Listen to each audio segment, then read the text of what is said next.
He who is the most merciful and the most beneficent. I am very thankful to my renowned personality, Mr. Sir Habib Ahmed Shah, who has given me a golden opportunity to speak here in front of you. So first of all, I would like to greet to all of you with Assalamu alaikum. Walaikum assalam. So I think it would be better to speak in Urdu because there are also sitting some child, so they should also get my points. So that's why I would like to speak Urdu. तो आज मैं आपको बताने जा रहा हूँ मैं अपनी जर्नी और कुछ बातें हबीब्स इंग्लिश एकेडमी के बारे में।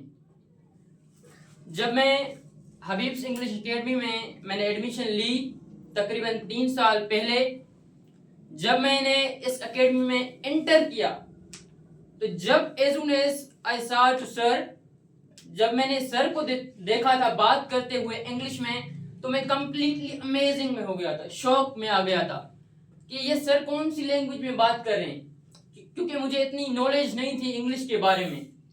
तो ऐसे ही 2-3 दिनों के बाद मैं जैसे ही आता गया तो मैंने कुछ बच्चों को देखा, वो बहुत ही छोटे बच्चे थे, वो भी इंग्लिश में बात कर रहे थे।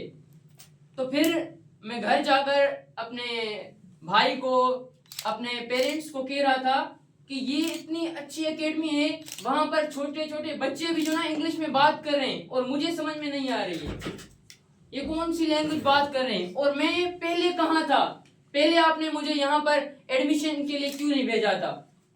मैंने जब एडमिशन ली थी तो मैं 9th क्लास में पढ़ता था, मुझे बिल्कुल कुछ नहीं आता था। मैं स्कूल तो जाता था, मुझे लगता था कि मेरी स्टडी सही चल रही है, परफेक्टली चल रही है, लेकिन मुझे नहीं पता था कि आगे मेथड क्या होता है।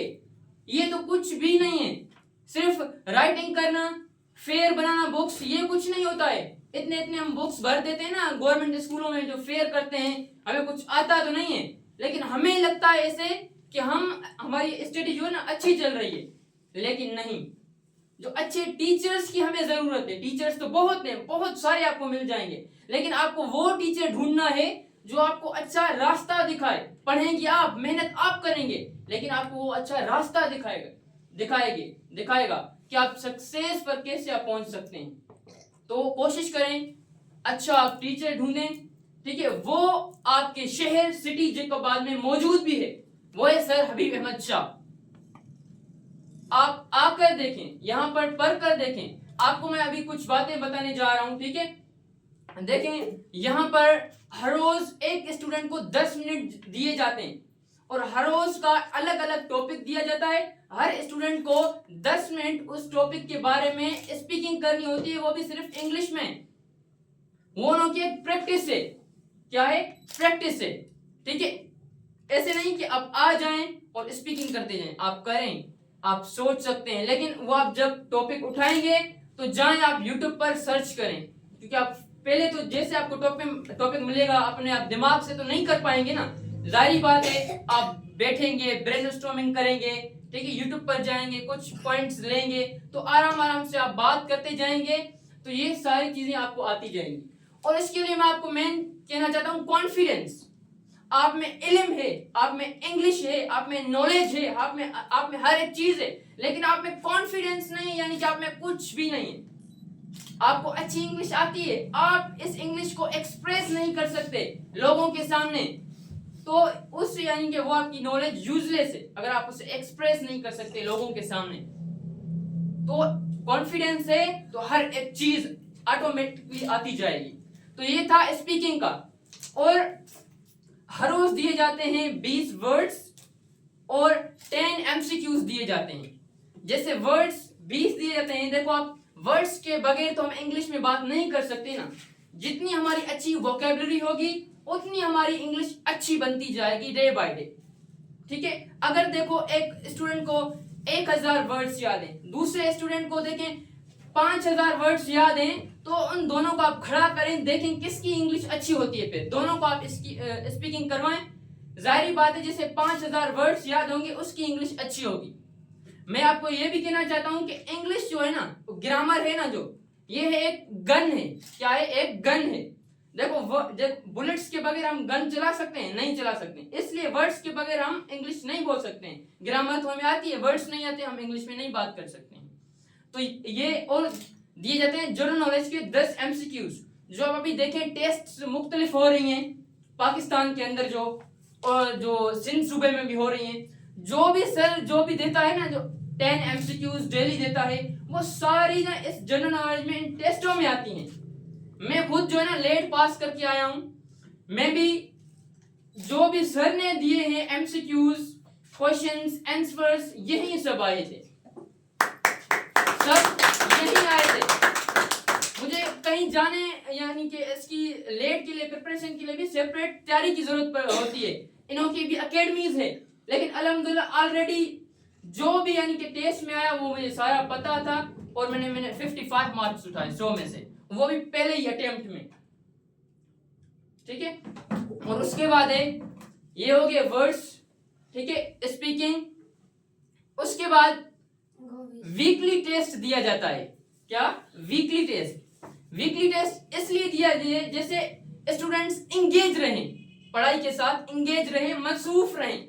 अगर सर हमें टास्क बहुत कम देगा तो वो जल्दी में अपना काम करके फिर फारिग घूमेंगे, एंजॉय करेंगे, होटलों पर जाएंगे, इधर उधर, तो एंजॉयमेंट करेंगे। सर इसलिए ये सारी चीजें दे रहा है बहुत सारी, जिससे बंदे इंगेज रहें, उस सारी चीजों में मसरूफ रहें। एक चीज करें, फिर दूसरी चीज करें, फिर तीसरी चीज में लग जाएं, तो ये आपका ही फायदा है। किसका फायदा है? ये सारा फायदा है आपका है। बहुत सारे स्टूडेंट सोचते हैं कि ये इतना हमें काम मिल रहा है, इस एकेडमी में हम नहीं जाएंगे, लेकिन ये आपकी गलत सोच है, ठीक है ना? क्या? आप ये गलत सोच है। जितना आप अपने इंप्रूव करेंगे अपने आप को, आपकी इज्जत बढ़ेगी, आपके घर वालों की इज्जत बढ़ेगी, आप आगे बढ़ते जाएंगे। तो और होता है मंथली डिबेट में ऐसे होता है कि 2 टीमें बैठती हैं, क्या, और एक टॉपिक रखा जाता है, उन दोनों टीमों को उस यानी कि टॉपिक के बारे में बहस करनी होती है, आर्ग्यूमेंट्स अपने लाने होते हैं। जैसे आप देखिए असेंबलियों में स्पीकर कैसे डिबेट करते हैं, एक बोलता है तो दूसरा उसके ऊपर चढ़ जाता है, यानी कि उसको कम करा देता है। तो डिबेट में भी ऐसे चलता है, आर्ग्यूमेंट्स अपने यानी कि एक्सप्रेस करने पड़ते हैं, आपको दूसरे से आगे आपको करना है, आपको अपनी एबिलिटी दिखानी है कि उसको आपको कम कराना है। अगर वो बोल रहा है ना इतना आप में, यानी कि ये होता है डिबेट का बेनिफिट्स। जो आप देखिए असेंबलियों में MNA होते हैं, MPS कैसे बोलते हैं, एक बोलता है तो उसके ऊपर इनकी चढ़ जाते हैं। उनको क्या, ये क्वालिटी होती है, ऑलरेडी ये इन्होंने डिबेट सीखी हुई है। और देखिए आप मंथली और होता है स्पीच कंपटीशन, वो भी इंग्लिश लैंग्वेज में। आप देखें इंग्लिश ऐसी है कि आपको इंग्लिश आती है, अगर अचानक आपको कोई टॉपिक दिया जाता है कि आप इस पर स्पीकिंग करें, आपको नहीं आएगी अचानक से। अगर आपने ऑलरेडी इसकी प्रैक्टिस की हुई है, क्या, इंग्लिश स्पीकिंग की, यानी कि आपको सीक्वेंस से बोलना है, आपको स्टार्टिंग आनी चाहिए, फिर सलाम कैसे करते हैं, फिर उसमें बॉडी कौन सी होनी चाहिए, इसमें जो है ना लास्ट में कौन से पॉइंट्स लगाने चाहिए, ये होता है स्पीकिंग का फायदा। और स्पीकिंग आप पब्लिक स्पीकिंग सीख सकते हैं। अगर आपको स्पीकिंग आती है तो आपको यानी कि कम्युनिकेशन स्किल्स आती हैं, लोगों से कैसे बातचीत करते हैं, ये सब स्पीकिंग में आ जाता है इसमें। तो ये कुछ थे चीजें मंथली, और यही चीजें ईयरली भी करवाई जाती हैं। ईयरली ऐसे कि ये जो होती है ना एकेडमिक लेवल पर होती हैं, जो मंथली होती है, डिबेट होती है, मंथली स्पीकिंग कंपटीशन होता है, वीकली टेस्ट होती है, और यही चीजें डिबेट होती है ईयरली। बहुत बड़ा प्रोग्राम किया जाता है, मेगा इवेंट किया जाता है, कोई हम सेलेक्ट करते हैं बहुत बड़ा हॉल, जिसमें हम मुख्तलिफ गेस्ट को, मुख्तलिफ जो बहुत अच्छी पर्सनैलिटीज हैं उन्हें बुलाते हैं, इनवाइट करते हैं, जिनको बात की स्टूडेंट्स को इनवाइट करते हैं, और पब्लिक को भी इनवाइट करते हैं उसमें, कि आप देखें इन यानी कि स्टूडेंट्स की एबिलिटी कितनी है, तो वो भी उन्हें अप्रिशिएट करते हैं।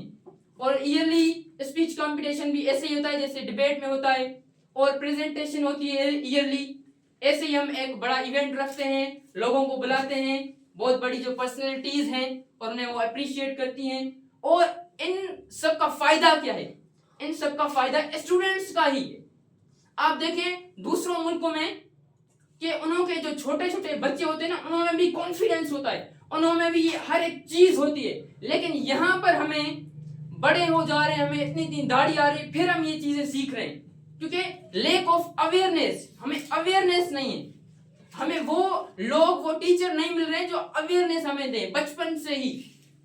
तो ये आपको एक बड़ा मौका मिल रहा है, अच्छा मौका, जिकबाद में ही आप आए, आप अपने बच्चों को लेकर आए, यहाँ पर एडमिशन ले। अगर आप मुतमिन ना हो फिर आप कहिए, आप आइए तो सही, फिर आप देखिए कि आपके बच्चे में कितनी चेंजेस आ रही हैं। फिर आप जो आपको यहाँ पर लेके आ रहा है, आप उससे भी दुआएं करेंगे, आप अपने सर हबीब अहमद शाह को भी दुआएं करेंगे। तो ये सारी चीजें आप मस्त फोकस करें इन चीजों पर, आप लापरवाह नहीं यानी कि बने। मैं पेरेंट्स को भी ये कहना चाहता हूँ, अपने बच्चों पर निगाह डालें। अगर वो किसी भी जिकबाद की एकेडमी में जा रहे हैं, आप जाएं, सर आप इसे क्या पढ़ा रहे हैं, और अपने बच्चे से भी पूछो सर आपको क्या क्या पढ़ा रहे हैं, आपकी एकेडमी में क्या क्या चीजें हो रही हैं। आप अपने बच्चों को भेज तो रहे हैं एकेडमीज में, लेकिन पूछ नहीं रहे, बस जा रहे हैं, आधा घंटा वो बैठ कर चले आ रहे हैं, आपने पूछा नहीं। तो फिर बाद में आप कह रहे हैं 5 साल पढ़ रहे हैं किसी एकेडमी में, 4 साल पढ़ रहे हैं, फिर आप सोच रहे हैं हमारे बच्चे ने क्या किया। आप देखें तो सही ना, जब से आप उसे स्कूल भेज रहे हैं, जब से आप उसे एकेडमी में भेज रहे हैं, उस पर आप निगाह डालें। जैसे आ रहा है उसको होमवर्क चेक करें, उसकी हर एक चीज चेक करें आप, फिर आपके बच्चे जाकर किसी मंजिल पर पहुंचेंगे। मैं एज अ ट्रांसलेटर भी रह चुका हूं, डॉक्टर्स, अमेरिकन डॉक्टर्स का, फॉरेन्स का, क्योंकि बिकॉज ऑफ ओनली सर मुझे बहुत बड़ी इज्जत दी जा रही थी मोहम्मद मियां के बंगलों पर। वहां पर डॉक्टर्स आए अमेरिका से, तो मैं गया, उन्होंने मुझे इनवाइट किया कि आप ट्रांसलेटर आए यहाँ पर, इन्हों के बने। मैं गया, और हबीब सिंह अकेडमी के कोई दूसरे भी स्टूडेंट्स थे, मैं उन्हें भी लेकर गया। हम 4-5 बंदे स्टूडेंट्स वहां पर गए, उन्होंने हम 1 month translator as a translator हम वहां पर हमने काम किया। तो हमें ये बहुत बड़ी इज्जत मिली। ये हम सोशल मीडिया पर हमारे पोस्टें चली, हमारी इज्जत हुई, हमारे माँ बाप की इज्जत हुई। ये हमारी इज्जत किसने बढ़ाई? Only because of sir Habib Ahmad Shah. अगर मैं सर हबीब अहमद शाह के पास नहीं आता, इंग्लिश नहीं सीखता, मैं ट्रांसलेशन कैसे करता, मैं एज ए ट्रांसलेटर कैसे काम करता, वहां पर नहीं करता ना। तो मैं आज जो कुछ भी हूं, मुझे कॉन्फिडेंस है, अच्छे स्किल्स हैं कम्युनिकेशन के, क्योंकि ये सारी चीजें मैंने सीखी हैं हबीब्स इंग्लिश एकेडमी से। तो मैं again I am very thankful to sir Habib Ahmad Shah, he taught me everything. तो आप, मुझे उम्मीद है कि ये वीडियो देखने के बाद आप जरूर अपने बच्चों को यहाँ पर लेके आएंगे हबीब्स इंग्लिश एकेडमी में, ठीक है, एडमिशन लेंगे।